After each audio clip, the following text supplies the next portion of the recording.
This guy uses black cement and carefully uses a sponge to have a unique wall design.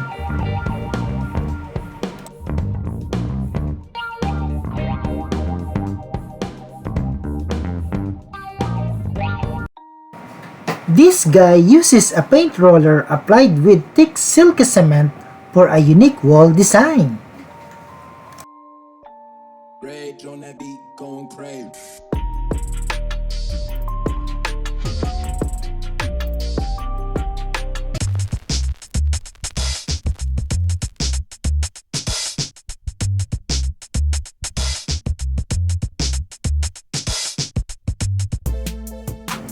This group of construction workers easily apply the cement to the wall with their great team effort.